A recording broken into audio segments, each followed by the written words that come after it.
بسم اللہ الرحمن الرحیم وَتُعِزُّ مَن تَشَاءُ وَتُذِلُّ مَن تَشَاءُ۔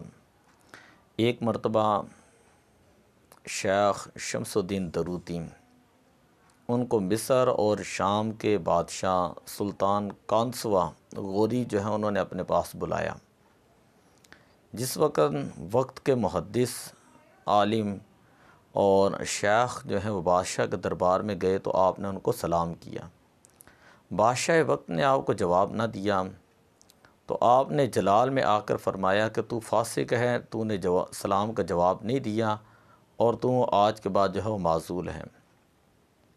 بادشاہ نے جب یہ کلمات سنے تو اس کے اوپر ایک خاص طرح کی ہیبت جو ہے وہ طاری ہو گئی۔ خیر بادشاہ وقت نے سلام کا جواب دیا اور جواب دینے کے بعد بادشاہ نے کہا کہ آپ کو پتہ ہے کہ میں آپ سے ناراض ہوں۔ وقت کے محدث جو ہیں وہ فرمانے لگے کہ تمہیں بھی پتہ ہے اس بات کا کہ اللہ تعالیٰ تجھ سے ناراض تھا، تو عیسائی تھا، پھر مسلمانوں نے تمہیں قید کر لیا، تم قیدی بن کر آئے اور ایک جگہ سے دوسری جگہ، دوسری جگہ سے تیسری جگہ، تیسری جگہ سے چوتھی جگہ بھگتے رہیں۔ پھر اللہ تعالیٰ کا تمہارے اوپر کرم ہوا تو اللہ تعالیٰ نے تمہیں آزادی عطا فرمائی، ایمان اسلام کی دولت عطا فرمائی، پھر اللہ تعالیٰ نے تجھے مسلمانوں کا بادشاہ بنا دیا اور اب تو ظلم کی انتہا کر رہا ہے۔ ایک وقت آئے گا تو مر جائے گا اور تیرا کوئی ساتھ دینے والا نہیں ہوگا۔ اللہ تعالیٰ کی بارگاہ میں تجھے جو ہے وہ پیش کیا جائے گا اور اللہ تعالیٰ ایک ایک کر کے مظلوموں کو بلائے گا اور تجھے کہے گا کہ تو نے فلاں کے اوپر فلاں فلاں ظلم کیا ہے۔ وَسَيَعْلَمُ الَّذِينَ ظَلَمُوا أَيَّ مُنْقَلَبٍ يَنْقَلِبُونَ اور وَامْتَازُوا الْيَوْمَ أَيُّهَا الْمُجْرِمُونَ اور اللہ تعالیٰ تجھے مجرموں کے صف کے اندر جو ہے وہ کھڑا کرے گا۔ یہ شیخ کی بات سننی تھی، کلمات سننے تھے کہ بادشاہ وقت جو غوری تھا اس کے اوپر ایک خاص طرح کا رعب اور ہیبت جو ہے وہ طاری ہو گئی۔ وہ وقت کے استاذ العلماء شیخ اور محدث سے جو ہے وہ معذرت طلب کرتا ہے اور آپ کی خدمت میں 10,000 دینار پیش کرتا ہے۔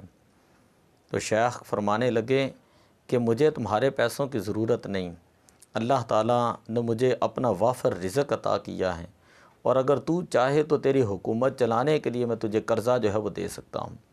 تو ایسے وہ لوگ تھے جو دیندار لوگ ہوتے، ساتھ کاروبار کرتے اور صرف ان کے دین کا مقصد جو ہے وہ اللہ تعالیٰ کی رضا حاصل کرنا ہوتا، اللہ تعالیٰ کی رضا طلب کرنا ہوتا اور وہ دنیا کی طرف جو ہے للچائی ہوئی نظروں کے ساتھ نہیں دیکھا کرتے تھے، بلکہ ان کا مقصد جو ہے اللہ اور اس کے رسول کے رضا ہوتی اور اللہ کے دین کی سربلندی ہوتی۔ ان کو پتہ ہوتا کہ جو وقت کا بادشاہ ہوتا ہے اس کی مثال ایک دل کی طرح ہوتی ہے۔ اگر دل ٹھیک ہو تو سارا جسم ٹھیک، اگر دل خراب ہو جائیں تو سارا جسم جو ہے وہ خراب ہو جاتا ہے۔ اس لیے جب وہ اپنے وقت کے امراء، وزراء اور بادشاہ کے پاس جاتے تھے تو دو ٹوک الفاظ کے اندر جو ہے وہ کلمہ حق جو ہے وہ جاری فرما دیا کرتے ہیں اور جابر اور ظالم سلطان کے سامنے بھی وہ لوگ کلمہ حق کہنے سے گھبرایا نہیں کرتے تھے۔